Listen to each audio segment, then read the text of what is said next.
War is always a tragedy that discovers much in a person, showing his or her positive or negative traits. War in Ukraine showed the true face of Russian army that is now often called the army of orcs.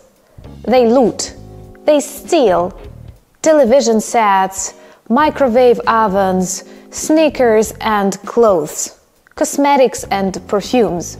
There are thousands of pictures that describe them carrying these goods out of Ukrainian houses in Bucha and Irpin and sending via post to their families. It looks disgusting, and I had this question: why are they doing this? Why are they looting? The answer is they live in poor conditions and they do not know normal living for decades. Why? Because Soviet Union introduced them to these standards of living that they try to expand to normal countries like Ukraine. But they will fail, of course. In our previous episode, we've told you a little bit about the traditions of Soviet housing starting from 1917 and up to the end of the Stalin's era. And today, we will introduce you to the phenomenon of Khrushchyovkas, and we'll have an excursion to one that still exists in my city. Actually, it is not one that still exists in my city. There are many of them. People try to redecorate them to make them more suitable for comfortable living, but often fail. Khrushchev has decided to change everything in Soviet Union to revolutionize the way people live, and pretty soon, at the start of his career as the leader of the Communist Party, introduced the idea one flat for one family. That was pretty unusual for those who used to live in communal flats, and the idea was accepted with excitement. But despite the media image of successful, strong and prosperous country, Soviet Union was poor, and lots of flats meant poorer quality.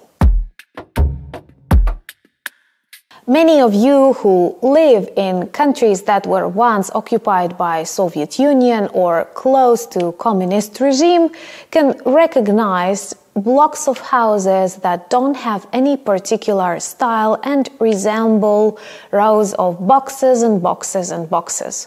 In Ukraine, there are many districts like that, and often when you come to visit someone who lives in an area like that, it is pretty difficult to find and recognize a direction because everything looks the same.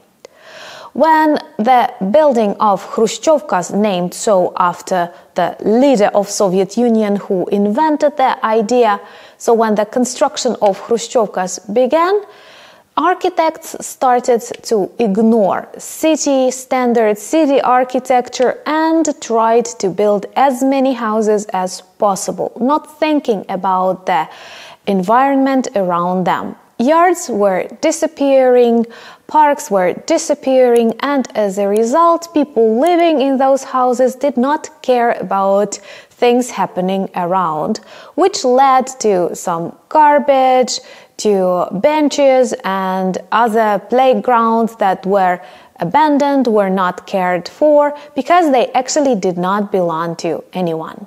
Houses resembled boxes with small windows, small porches, and did not look attractive at all. A typical flat was very small and were often given for big families. For example, a family of 5, 2 adults and 3 children, or 2 children and a grandmother, would occupy a flat 45 square meters. To save the space, rooms were small, kitchen was tiny, and toilet and bathroom were traditionally united. One of the inventions of Khrushchyovka architects was also the disappearance of corridors and other spaces that were not obligatory. In Soviet Union, many people like to decorate their walls with carpets. But this was not a decoration. This was meant for sound isolation, because the walls between the flats were so thin that you could literally hear the living style of your neighbors.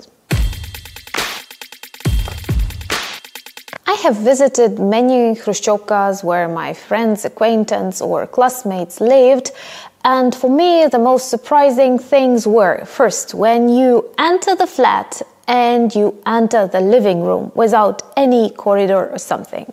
Second, very uneven floors. But the worst thing in Khrushchevkas for me, low ceilings. The majority of flats were not 3 meters high, not even 2.5 meters high, but 2.3 meters high. And it may seem like, okay, we don't have that tall people in Ukraine, but this is very depressing. This is like you cannot set your back even. But talking about Khrushchevka is good, but showing you the real one is better. There are many of them left in my city, Lutsk, and we will have a small visit, or if you prefer excursion, to the one right now.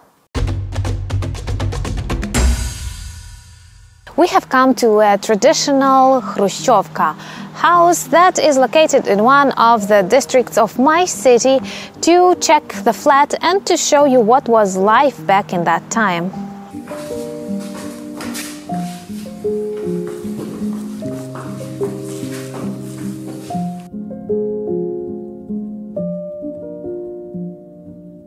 We have come to a typical flat built in Khrushchevka style.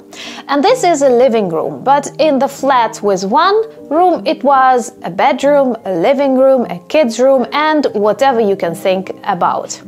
Traditionally, these rooms were narrow, and the window is just in front of me, giving not enough light for people who live here.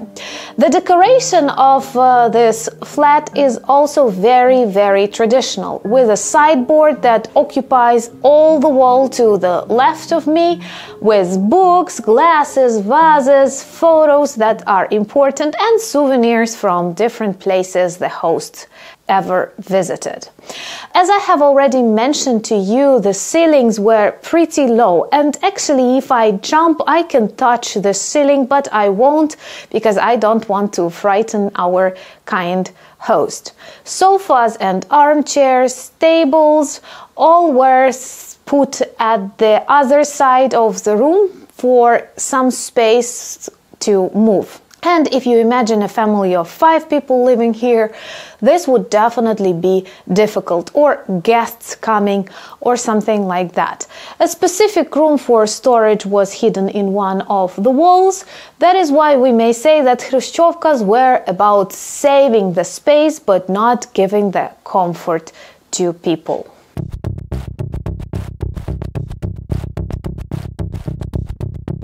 And now we are on a typical Khrushchevka kitchen that is really small and you can physically see it. But Soviets, same as Russians today, were really good at providing propaganda messages, and they have explained that lack of space helps the hostess. From one spot in the center of kitchen, she can practically reach every corner, which simplifies her housework. Today, many families continue living in Khrushchevkas. They try to redecorate them and to change the way they look. I have seen similar blocks in many countries that belong to communist sympathizers or communist regimes, and it's actually pretty difficult to reconstruct and to change the atmosphere. But for us, it was also difficult to find the Khrushchevka that preserves this atmosphere. And this is how it all looks even today in the families that do not have an opportunity to change something, or among the elderly people who like Soviet Union or feel sentiments to that, or simply do not have enough money to change everything.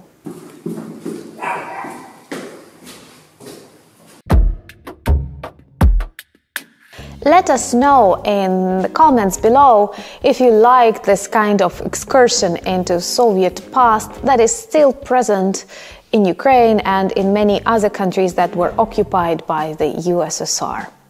But these two episodes dedicated to free housing in the USSR were meant to show very important features that came together with these free flats. Feature number one, stress that you received together with this flat. Why? Because you did not own it, and you could have been kicked out any moment for any reason without warning. Second, the quality of these houses. You could hear, smell, and even see many you didn't want to. How your neighbors live, and your neighbors could see or hear the way you lived. Small kitchens, small windows, low ceilings, it all added up to the depression when you live in the gloomy era of the Soviet Union. And another problem, it was almost impossible to exchange, sell, or even inherit the flat. In Ukraine and in many other republics that were once occupied by the USSR, we inherited much of the communist past. But we are fighting fiercely against that, because many of Soviet myths still fuel problems in our societies, and most importantly, they fuel Putin's military machine. My name is Anna, and I'm from Ukraine. And in Ukraine, we actively decommunize our reality, and we are ready to do that too in Russia. This might help to stop Putin and to liberate Russians. Slava Ukraini!